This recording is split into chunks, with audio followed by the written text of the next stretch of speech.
No. It says 6 seconds, 7 seconds. Yeah, it's recording, right?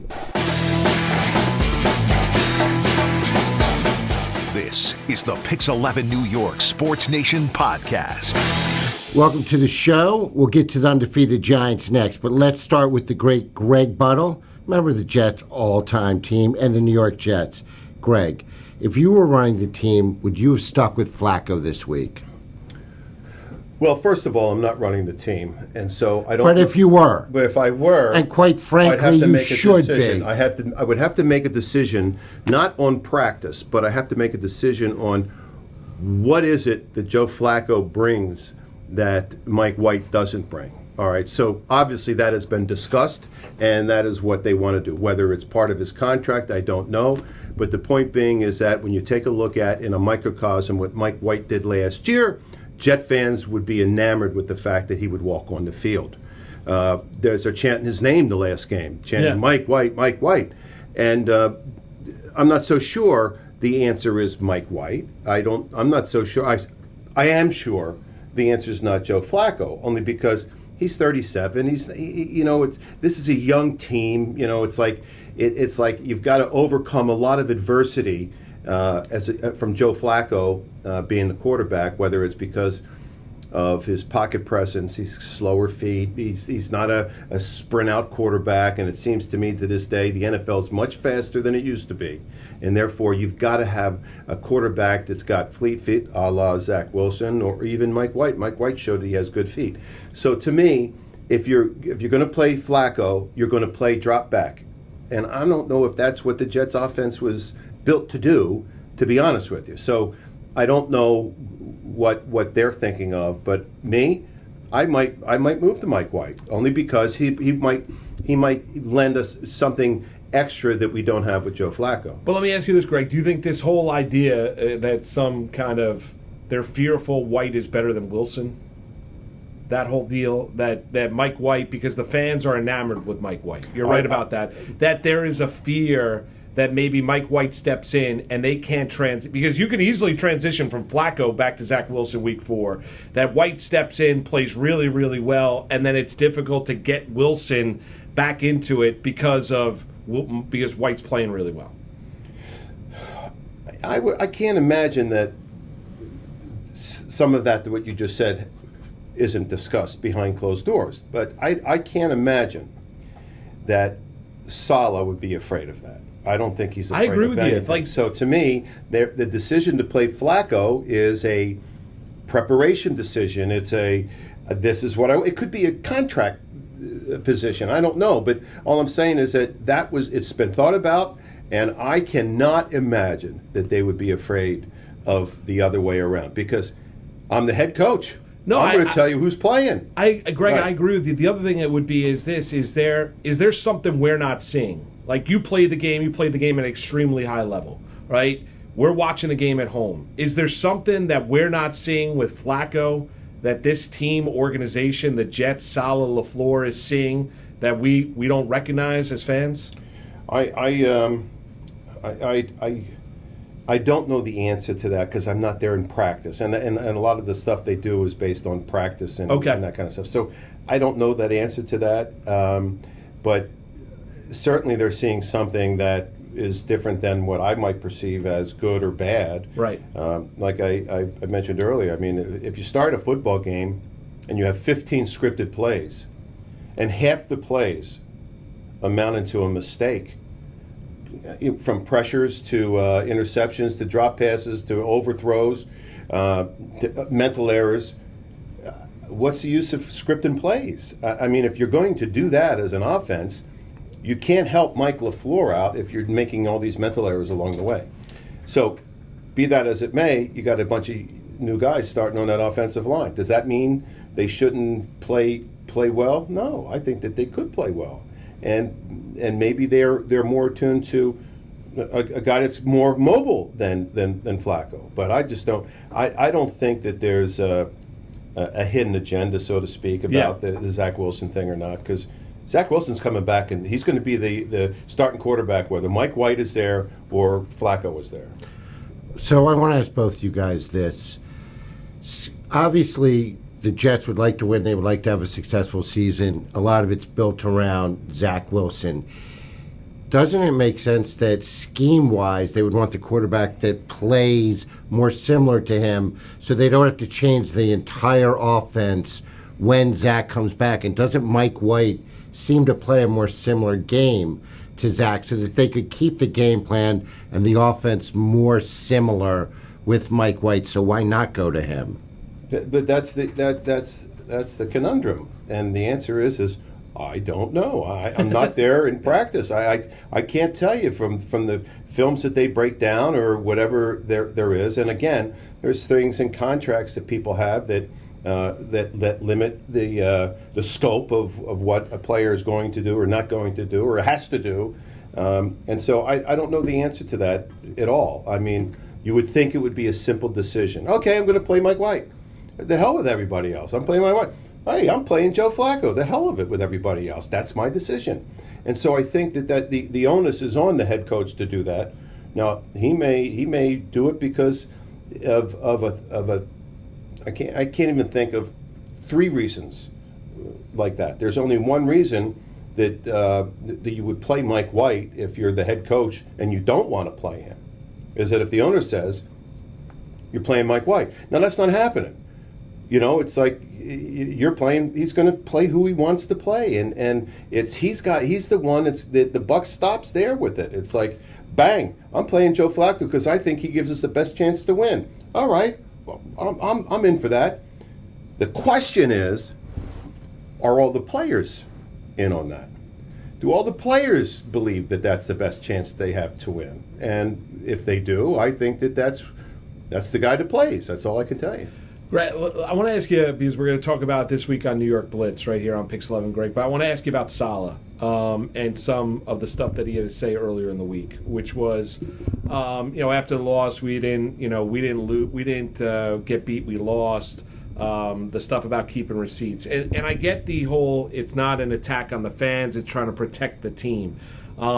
However, was the team really under attack after Sunday? Maybe Joe Flacco was. We spent the first 5-6 minutes, but.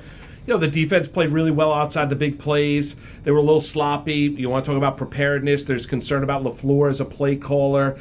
And the Jet fan, Greg, and you know this better than anybody, doing pre- and post-game on ESPN, you, Dan, you guys do an amazing job. Jet fan wants to win games. I mean, it comes down to winning football games. It's not about the good old college try. There's not Pee Wee football. Find a way to win some football games, and this team is expected not just to compete this year, to win. No, but I don't think you're wrong. That's you're preaching to the choir. But if you're solid, then why come out after week 1 and say the kind of stuff that he was saying? Because it's not going to land. Like, he's a smart guy. You know that better than anybody. Why say that when the team was not under attack? Flacco was, because nobody thinks Flacco can play anymore at 37. Was the rest of the team really under attack? I would tell you that he's and again, I'm no psychiatrist or psychologist, but I would tell you that is a that's a way to defend your team, right? When they are under attack. Now, you may not think so because you are media.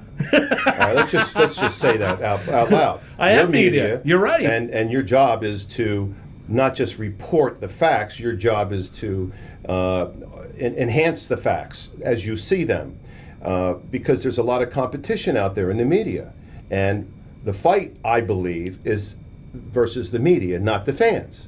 I don't think Robert Saleh's in there fighting the fans. He needs them. He asks them for all the support in the world. So I think it's more about the media and what the media has saying about a Joe Flacco or an offensive tackle that's third-team offensive tackle or a corner that got beat on an unbelievable play and an unbelievable pass like Bryce Hall. Yeah. I mean, a lot of people complain, Bryce Hall got beat again. He couldn't cover the guy any better. It was just a wonderful catch and pass. So it was a touchdown. So a lot of these things are under fire, and we don't know, us sitting in this room, what happens in practice, whether it's the defense messing up or the defense seeing something they've never seen before. You can't just show everybody everything. But the one thing you have to do is you have to really concentrate on what are the weak parts of my defense and what are the weak parts of my offense and improve them. That's what it is. And just so you know, if the weak parts are physical, I can improve physical. Yeah. I can't improve mental because mental's going to happen again. And you have players that don't study film the right way. You have players that, hey, listen, they leave the complex, they don't even think about football. And you have other players that, during the playbook, they know everything that's happening. They've watched film until they can't watch film anymore. So it's not 100% across the board that every player out there is the smartest guy in the drawer, you know.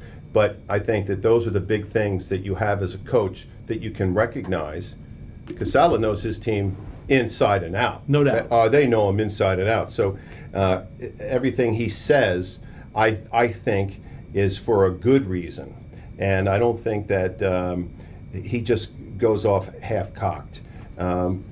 For instance, I'll go back to Herman Edwards, when Herman Edwards said he was attacking the media because the media was killing him about him giving up, or you would who, and he goes, you play to win the game. Right. And that's the truth. You do play to win the game.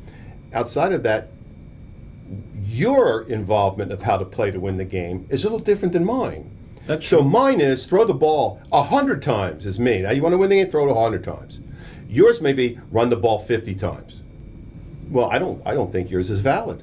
All right, so you can run the ball 50 times, and I can give you example after example after example of coaches that do that, and example of coaches that don't win. All right, so why do you run the ball? I'm just using this as an example. So there's a lot of stuff that goes into this thing. That is no just doubt. tremendous. Then when you get to the game playing, but you know, Right. and I get that, and I understand Saleh's doing it for whatever reason. I don't think he's a dumb guy or whatever reason. Coaches say what they want to say and get it out to the media, and we saw Parcells play it. A number of guys do it really, really well in this market. I guess my thing is that you also have to understand as a coach your fan base too. When you're saying that, I know he wasn't attacking the fans; he's attacking the media. And who, you know, I don't, you know, you're going to be critical. You're going to be critical And that's a when good you're point. watching the team. Yeah, but that's a good point. But You got to understand where your fans are right now, because, Greg, they were showing up Sunday for a better performance than what they got against Baltimore, and they're concerned about what they're going to see Sunday in Cleveland. yeah, but that you can't dwell on what the fans are concerned about, what they're going to see.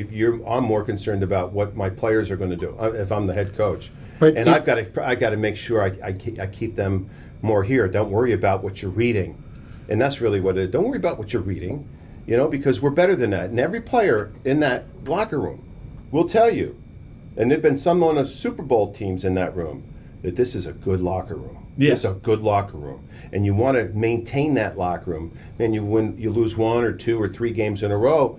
Boy, I'm going to tell you something. Now, if you think one loss is bad in New York, try another 2 or 3. It's over in terms of what the media is. All right, to keep that locker room, sorry, Todd, to keep that locker room, Right. does he need early success this year, Saleh?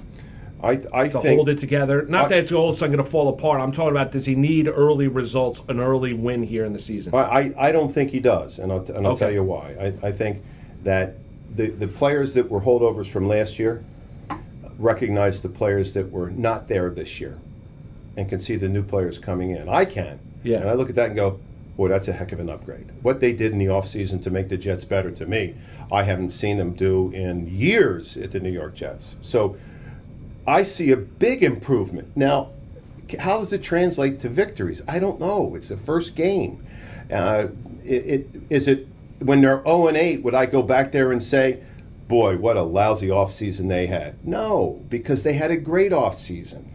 Now, how does that play out? I don't know unless you win. Then it plays out. If you don't win, then you're done. You're Right. If you look at the roster and say the roster is significantly upgraded, the results aren't there, then it falls on the coaching staff. Well, I guess that's where it's going to fall. Right. I It's agree. only one game. No, right. It's So, only one right. game, but we're talking about the very fact of, just after one game, it's kind of been a kind of rocky, an up and down kind of week when you look at the Jets, where the chance for Mike White and MetLife Stadium, you want to see him in, Flacco's still starting. Let me just say and this. Saleh said what he was Let me to just me. say this. The difference between the Jets being 0-8, no, it's not Mike White.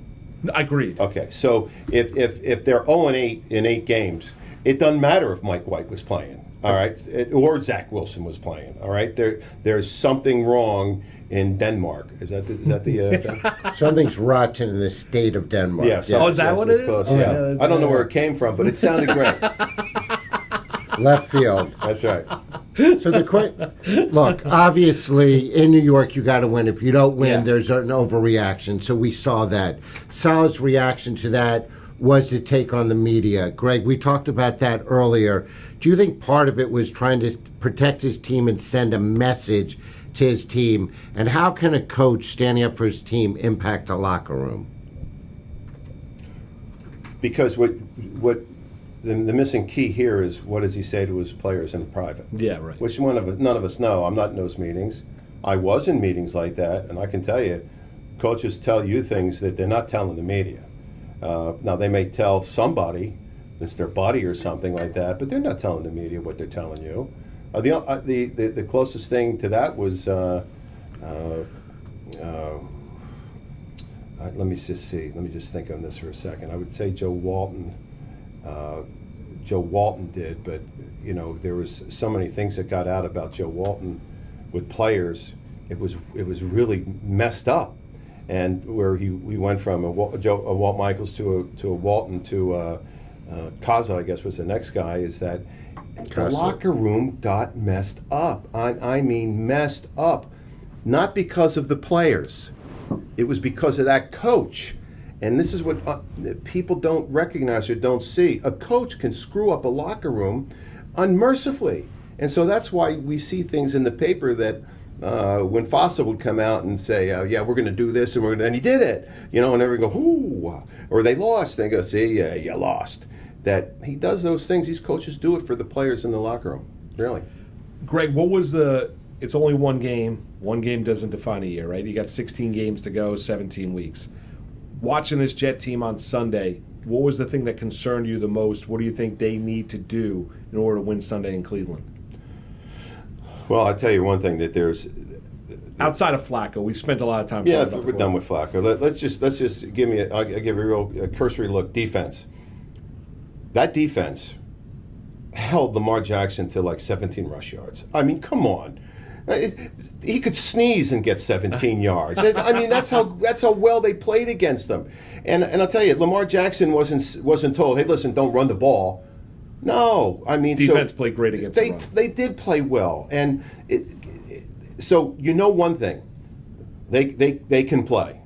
Now, you can't play stupidly in the NFL, because if you do and your offense doesn't score points, you're going to look like hell, and that's what they did for 2 plays. The 25-yard touchdown pass, the secondary safeties. I'm blaming it on the safeties. Safeties didn't recognize it, and the 55-yarder didn't recognize it. Bateman. Now that I say that, I'm going to tell you what exacerbated the problem.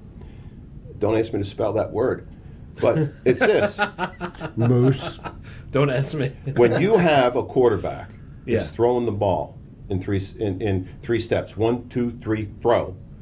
It chops your defense up, and you look at it and you go, okay, they're going to have to make a mistake because I can't defend all of that. And the only other time you can't defend is when the quarterback is back there for 5 seconds, and you're playing man, and they run crossing patterns, and guys get picked off, and guys go, oh, what happened? Now the field becomes huge, so you're not covering 10 square yards. You got to cover 30 square yards. If you make one half a step wrong, it's over. You're gone. You're gone. It doesn't mean it. You just might as well sat down on the snap of the ball and sat down, because it looks the same to the quarterbacks when you go down there. That's what happened to the Jets defense. Yep. A half a step by LaMarcus Joyner or Jordan White. Next thing you know is it's over, because you're the last bastion, and it's almost like I've always said. Yeah, I'm in the huddle. I'm calling the defense, and I know it's a 3rd and 7, and I'm saying to all the defensive backs, don't get beat deep. You stay deep. Come up and tackle it. That's the goal. You know, let everyone underneath be really, really aggressive and all that kind of stuff. As a defensive back, you got to be smart enough to know, because it just doesn't come in a 2-dimensional run from here to there. It comes in 3-dimensional. The guy from here to there is running that, but that guy over there sees that, he changes. And that's how it works these days. Yep. So you make a half a step wrong, you're done. And that's what happened. So, Salah started by talking about the same old Jets, and he didn't want to hear that. The Jets have lost 13 straight September games dating back to 2018. Obviously, they were bad, those teams. Do you think the Jets have a better team now? Well, let me address that in a sense. Everybody, and this is the problem, everybody wants to harp on the Jets haven't won a game in 10 years, 20 years, 15 years. Salah's been here for 2 years. All right, so he's 0-2 on opening day. I mean, and he's 0-2 with a team that was like disheveled. I mean, it was in pieces when he got here. So when he says those things, it's not saying I'm 0-2 because the Jets' previous management sucked or the coaches sucked. He's saying, listen, the players are 0-2 for a lot of reasons, and we're trying to straighten that out, and this is how we're doing that. So Salah's got a long memory, but it doesn't begin with the Jets in 2000, began with the Jets 2 years ago. So to me, I think that they all look at it from their perspective, as we do, in our media perspective. You look at something, you go, well, from my perspective, I'd play Mike White. And from your perspective, you'd play Flacco. And from his perspective, they should run the ball more. And from your perspective, no, pass the ball more. So to me, it's all about that perspective that we have, and the closer you get to where it is, man, you go in that locker room, you'll know exactly where it's all coming from and where it's going. So they all are in. They're all bought in. And I got to tell you something, they got a bunch of good guys. I don't know the Giant locker room, but the Jet locker room, bunch of good guys. Yeah, and it was a confident group. When we went to the Jets luncheon, sitting down with Michael Carter, Mosley, Flacco, they couldn't have spoke more glowingly, not just about the room, but the fact of that they think they can be a contending team. I think it's two kind of distinctly different things. I think the stuff he said about the media and then the same old Jets, because I think the Jet fan has the tendency to say, just like the Met fan in this city, whatever can go wrong is going to go wrong. Oh, we're not going to get anything good. Nothing's coming on Christmas. Like all of those things. That's kind of the way the Jet fan, because it's almost been beaten into them. Taking calls and talking to Jet fans over the years. Greg, you do. You know that, where it's like almost expected gloom and doom. I think what Salah's saying there is, listen, they look pretty week one. Not but we're going to be okay. We're going to be okay. But I really believe the results have got to matter. I don't know if they could withstand then the pressure and the heat of then falling and starting the year if it doesn't look better in Cleveland. They start the year 0-4. Before their Pittsburgh game or before Wilson returns. I don't disagree with that. I think they need something to kind of solidify saying, we're here. We're expected to be pretty good. We spent money in the offseason. Douglas had a draft of drafts in April. You got to have something here to kind of solidify things and say this is the starting point. Well, and I don't disagree with 100% of what you said. But it starts offensively. Sure. Yeah. You've got to score points in this league. Well, that brings up LaFleur as a play caller. Well, I'm glad you said that. What good's calling a play? Why is play calling important? Well, you call play to set the tone offensively. You call play to Why do score I have points. To set the tone score offensively? Points. These guys are making millions and millions. Got to score points, right? But the play call isn't what scores points. Well, the guys up front do, right? Or the guys running the play. It's right. the players. Right. And I said it to David Tyree. I said, boy, what a wonderful play call you had in the Super Bowl. Get this one. You're going to go down the middle of the field. Stand in the middle of the field. Stand in the middle of the field. Wait, make the safety just cover there. Stand right next to the safety, all right? Eli's going to run around and miss and have 3 tackles. He's going to elude 3 tacklers in the backfield.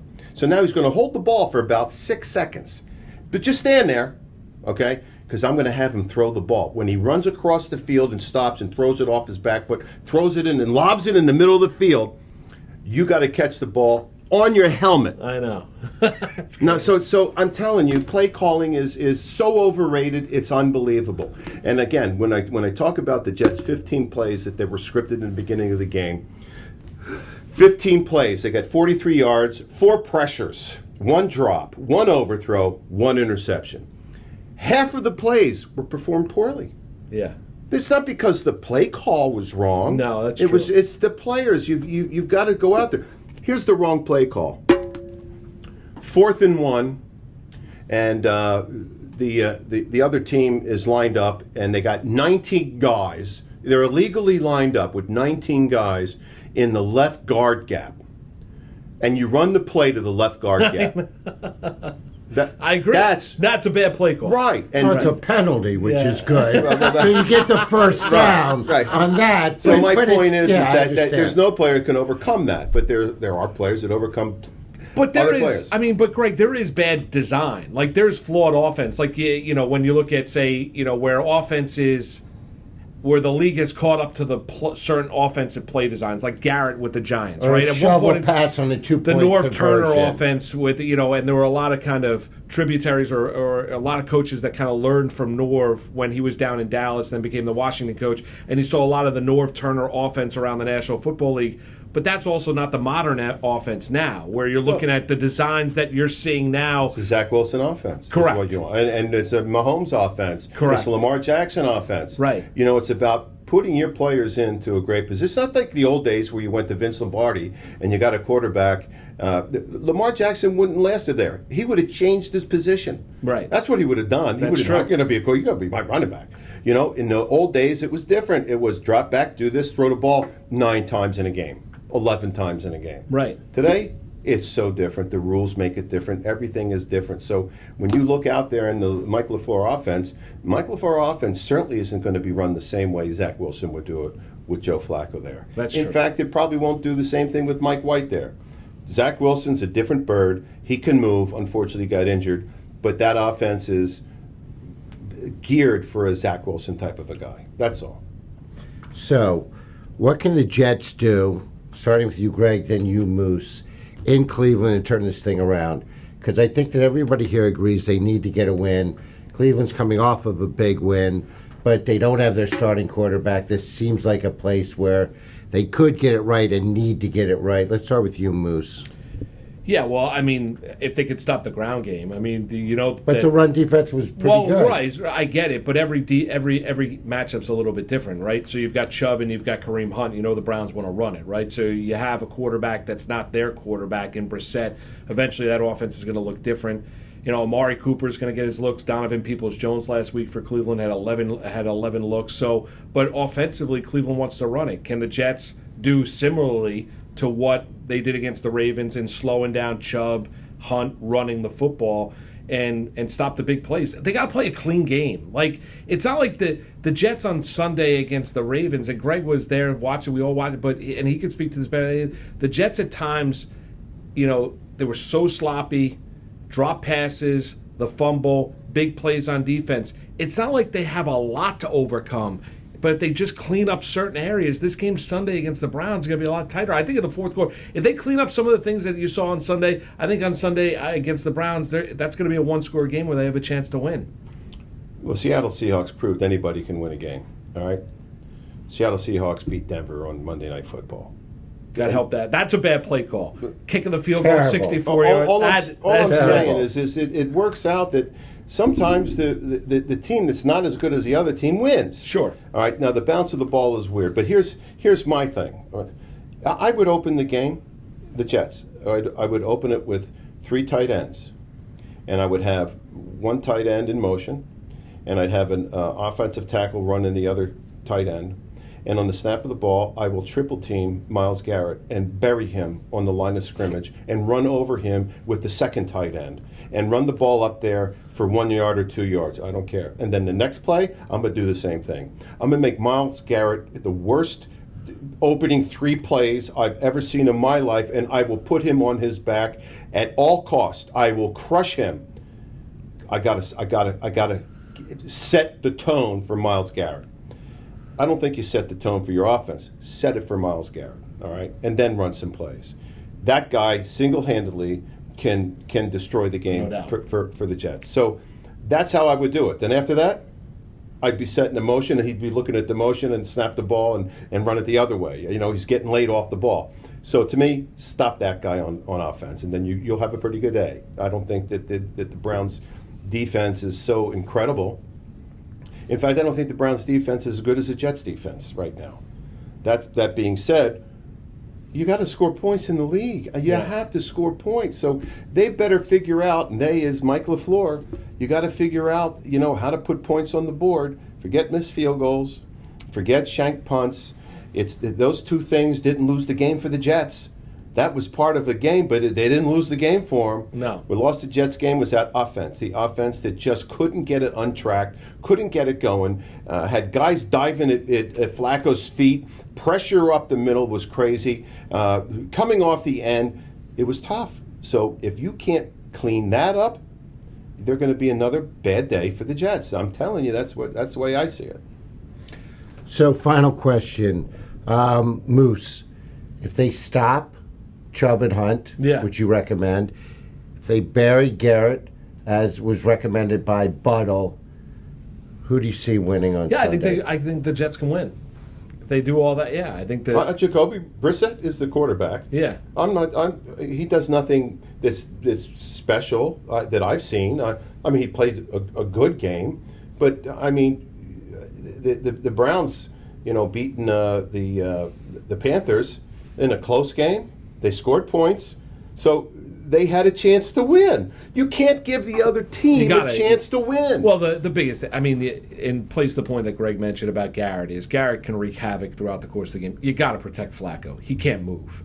So if you're going to allow pressure up the middle to a 6-foot, 350-pound defensive tackle as they did against Baltimore, and Tomlinson had himself a long day, if you're going to allow the Browns to dominate that defense, and Flacco, the offense is not going to move anywhere. He can't move.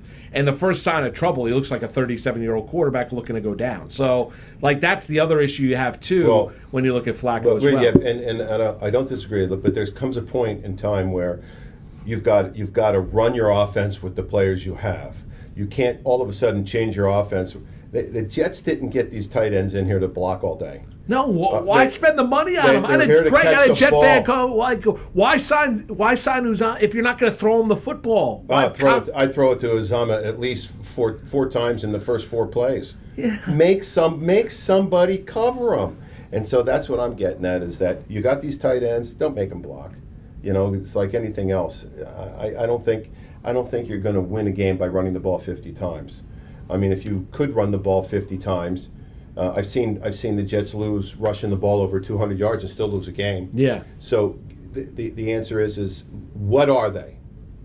Well, the question is what are they, not the answer. The question is what are they? The answer is this is what they are. They don't know what they are yet. I don't know what they are. You know what the Jets offense? No, I do not. No, and I think that's and it's further going to evolve when Wilson. You better comes back get too. an identity fast, for sure. Because other teams are going to say they don't know what we're just going to go rush. We're going to rush the passer. They don't care. Well, I can tell you what they are. After Sunday, they're a 1-1 football team with a big win in Cleveland. Odds on board. Yeah, that's what they are. Great conversation, Mr. Buttle. Thank you so very much. All right, the Moose and Buttle show is over, and so are the New York Jets at 0-1. But hopefully, we can see if they can get on the right side of the track this weekend. But for the New York Football Giants, they are leading the NFC East. They are in first place. They are undefeated. They did beat Tennessee, even if it was just by a whisker. I bring in Joe Messeri. Joe, the call worked out, which I guess is the bottom line in the NFL. The Giants are 1-0. But what was your reaction to Daboll going for 2 at the time and looking back on it? Well, because I had the over in the game, I would have preferred the tie at 21, which would have made that number of 43.5 hit. So I was disappointed from that standpoint. However, I was, as far as a coaching standpoint is concerned, listen, I loved it. You're on the road. Your team is behind you. He consulted his guys before making that decision, and he did it before they scored the touchdown on that drive. So he went out there to win the game. And look, ultimately, Bullock still could have come down and hit that field goal, and then the Titans go off with the win. But I love the attitude of we are going to be aggressive in this analytics age. It shows faith in your players that they're going to go out there and get it. And it gets everybody excited. Look, he was, and afterwards he said, I was willing to take the slings and arrows if it didn't work out. That's on me. But you got to be willing to do that as a head coach in the NFL. I guess head coach in New York City, play to win the game. Yes. That's been said before. I've heard that once or twice. Yes, and apparently Daboll heard it as well and is following in Herm's footsteps. Quite frankly, though, if you look at the play, Tennessee had 2 defenders in the backfield. That could have blown it up, and they missed a short field goal as well. So I think that winning is the greatest tonic and greatest deodorant in the NFL. But I'm not so sure from a coaching standpoint that that's something you should hang his hat on moving forward. Yeah, I think that, look, ultimately, to use the coach cliche, the goal is to go 1-0 every week. And the Giants went 1-0 this week. You can't forgive the poor play of the Tennessee Titans, but the bottom line is they were trailing 13-0 at half and came out and showed some life in the second half. Daniel Jones, I have been a supporter of him for a long time, and I said I think he has all the tools. And as the coach, as the owner, as the GM have all said, they didn't do much around him, but that doesn't excuse that pick in the red zone that Daniel Jones threw early in that game. And I love to see Dable go after him. And I think Jones responded on that. And on that play, that 2-point conversion, there were two guys in the backfield. They kind of took each other out. I still think there was a little bit of a face mask on that call against Saquon Barkley, which did not get flagged. But sometimes you got to have faith in your guys that they're going to go out there and make a play. And Saquon did it all day on Sunday. And that's what the Giants are going to need if they're going to be successful this season, is they're going to need Saquon to go out and be the guy that he was years ago before all the injuries. And with money looming, a contract looming for Saquon, he has all the incentive. He needs to go out there and be his best self so that he can show other teams, not just the Giants, that he's still got some gas left in the tank. And man, if the start to the season is any indication of that, Saquon's got a lot left in the tank. I think that tank is full, and at over $4 a gallon, the man's got to be making a lot of money. I want to get to Saquon again in just 1 second. I just want to put a button on Daboll. To me, and I really want your opinion, I think Daboll did a lot to change the culture in just one game. I think the things you pointed out really speak to that.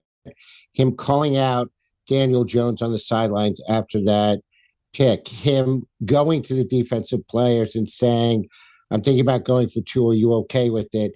And then him rolling the dice and being willing to take the slings and arrows, quote unquote, if it didn't go his ways. All really has done a lot to change the Giants culture in just 1 week, not to mention his off the charts dance moves, which were substantially better than mine would be. Did you see a change in the Giants culture? Is it fair to say after one game that there seems to be one? I don't think you can change the culture of an entire organization in just one game or one off season even. I think he is a leader, but let's not forget, right? We're still in the honeymoon phase here, and he got off to a good start winning his first game. If he doesn't get that 2-point conversion, maybe we're having a whole different conversation here, because he's going to go out there and he's going to be confident in taking the questions from the media, and he's going to be willing to answer them. But ultimately, we're going to be critical of that decision then in the moment. And hindsight, being what it is, obviously is 2020. So I think that to say the culture of this team has turned, I'm not ready to do that yet. I remember Joe Judge when he first got here. He was diving in the mud with his players recovering fumbles, and everybody was loving it. And Joe Judge won early on. How'd that work out? It didn't work out long term. But that being said, I like everything Daboll's doing, right? I think he and Shane did a fantastic favor for themselves by lowering the bar as low as it could go before the season started, talking about the hand they were dealt. So nobody came out and expected them to win in week one. But I also want to say this, because Tennessee was the number 1 seed in the AFC last year. Yep. This offseason for Tennessee was a brutal one. They lost Roger Saffold, who was one of their best pass rushers. And before the game, they lost Harold Landry. He got injured. The Giants still struggled to prevent pressure from getting to Daniel Jones, especially up the middle. Jeffrey Simmons proved to be a headache for the Giants all day. And that is a big concern to me, because this is a team that isn't supposed to be able to get pressure on the quarterback, given the fact that they lost some key pieces. And now you are still giving up some pressure on Daniel Jones. This isn't the same team as Tennessee. This isn't the same team that Tennessee was last year. Myles Garrett is ridiculous. If you're having trouble up front, that's not a guy you want to be facing. Well, good thing they're facing the Jets this week. Oh, see, that'll work out a lot better. Yes. Oh, this is great. And Flacco has speed. Oh, wait, no, Flacco has no speed. That's not going to work out for him either. Yeah, This is but I'll tell you what, listen, Carolina's defense, no slouch. Brian Burns over there can cause a lot of headaches for quarterbacks. And I think that the Giants might have trouble on the edge containing him. We talked about this last week on the podcast, right? The fact that the Giants' offensive line was much improved. And I kind of wanted to temper that just a little bit because while I think Evan Neal might be a very good tackle long term, Andrew Thomas, we saw struggle in his rookie season. And in his first game, Evan Neal made some mistakes. There was a screenplay where he was just kind of looked like he was lost on an island, couldn't figure out who to block. And they end up getting tackled for either it was a short gain or a short loss. I can't remember on that one. But he makes that block and all of a sudden the play springs open. He's going to have those growing pains. I think long term, he's still going to be very good. And I think the Giants line will be much improved and they will be set at the tackle positions with Neal and Thomas. However, up the middle, I still have a lot of questions. And I think Simmons exposed them a little bit this week. So the line did block well enough for Saquon to have a ridiculous day, just like you pointed out. If Saquon is back to the old Saquon or can even approximate the day he had on Sunday, can the Giants financially afford to keep him at the end of the year? That's something everyone's talked about, whether they'll bring back Daniel Jones or Saquon, but I haven't heard as much talk about how financially they would get that done. You know, honestly, I don't know the intricacies of the Giants' salary cap issues moving forward. I do know they restructured some guys this year that's going to take larger cap hits in the future, but they do seem a little bit hamstrung from my 10,000-foot view of what they're dealing with. But I'll tell you what, even if Saquon goes out and has a monster year, I wouldn't re-sign him anyway. A second contract for a running back in today's NFL just makes no sense to me, especially when you're talking about a running back who has as much wear and tear as Saquon does, who has suffered the injuries that Saquon does. I mean, we all said this when he was drafted. You don't, in the modern NFL, you don't draft a running back second overall because you can find depth at that position later on. You can find value at that position later on. And when you don't have a bell cow running back in today's modern NFL, you need guys that are going to be able to be interchangeable out there. And so, I mean, look, what the Cowboys did with Zeke Elliott and how they're regretting that. I just don't think you pay running backs in today's NFL. And that's really a shame. I hate saying that because they're the ones who take so much punishment out there, the ones that are great, like a guy like Derrick Henry, you know, who is going to get that many carries and the offense is going to be predicated on him. But it's just too much wear and tear. There's too much tread on those tires, or there isn't enough tread on those tires, I guess I should say, with Saquon anymore. And I think it's just going to be very difficult to rationalize paying out a big contract moving forward. Now, look, you're going to have the pressure of the fan base. If he goes out and performs, you're going to have a lot of pressure from that fan base to bring him back. A lot of 26s out there at MetLife Stadium. That's for People sure. want to amortize that jersey. That's for sure. But you know what? And I think somebody will pay him, right? That's the other thing. You always have a team that is willing to step up. One, because Saquon is as much of a star off the field, I feel like, as he is on the field. We know about all the advertising deals that he has. So that can help bring in the revenue to get some fans in the stands, even if it doesn't translate to wins overall for your football team. So speaking of King Henry, who you brought up, the Giants defense did look good against him, but they've got another huge test with Christian McCaffrey. Now, of course, McCaffrey has been injured, which is something else you brought up the last couple seasons. I should know I had him number one pick in my fantasy draft. That has not worked out for me in the past. Can the Giants defense do enough to stop or slow down Christian McCaffrey and take some pressure off of the offense needing to score again this weekend? You know, I think that's going to be a real tough task. I think that the Tennessee defense was a lot more one-dimensional. Even so, I think Ryan Tannehill was something like 10 for 11 on play-action passes against the Giants, even though I think they limited Henry to about 80 yards, 82 yards, I think it was. But they don't have the threat on the outside that I think Carolina does. And not only that, but this week you're going in with a defense that's even more banged up. I think they had a couple injuries in the secondary against the Titans, which could come back to really hurt them in this one. So it's going to be difficult. And then, of course, Azeez Ojulari and Kayvon Thibodeau, I think, are both doubtful at the time we're recording this for this week as well. So that's going to be tough to try and make up for all that. Now, look, guys stepped up Aaron Robinson is officially out for this week. And then Nick McLeod, who's further down the depth chart. But if you're missing one of your top cornerbacks, you're going to need help on the back end. Also ruled out for this one. So, and safety Jason Pinnock also out for this one. So that's a lot in the secondary to try and make up for, especially if your two best pass rushers are not going to be out there in Ojulari and Thibodeau. Now, that's going to be huge as it pertains to McCaffrey, because unlike Henry, McCaffrey's much more of a threat out of the backfield. Yes, out of the backfield, catching the ball, sure. And so the mismatches that you're going to have, I mean, he can be a safety valve for Baker Mayfield out there, or he can, threaten you on that wheel route. And they can just use him in so many different ways. And as we saw against the Browns, if you pay too much attention there, all of a sudden you forget about a guy like Robbie Anderson, who still has the speed to get it done deep down the field and take the top off of defense.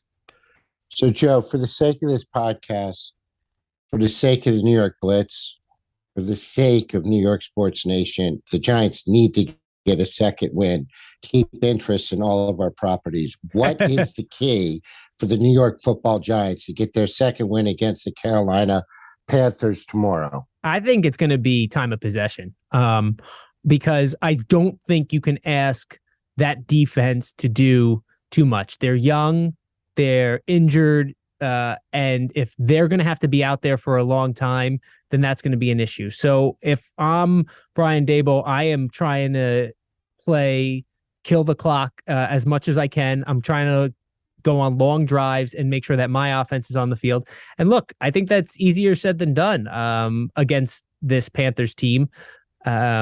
Because they do have a very good defense. I think they overachieved last season. And if they can limit the turnovers, I mean, if you win the turnover battle in the NFL, chances are you're going to end up winning the game. But few teams can overcome losing the turnover battle. And I don't think the Giants are obviously one of those teams with where they're at right now. But if they can keep the ball away from the Panthers offense, then they can have a chance to win this game. All right, Joe, off the fence. Who's going to win, the Giants or the Panthers? I think this is just a bad spot for the Giants. No, Joe, I'm sorry. Yeah. How can I rephrase that question? Come on, Joe. Well, really? listen, this is They beat the number one seed in the AFC in Tennessee, but they can't take down the Panthers at MetLife? So, one, don't sleep on the Panthers this season.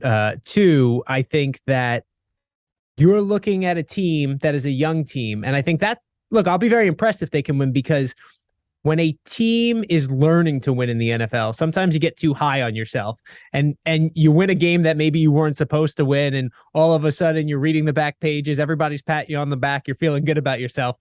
Well, the NFL is a week-to-week league, and when you get up there, it has a way of humbling you and bringing you back down to earth very quickly here.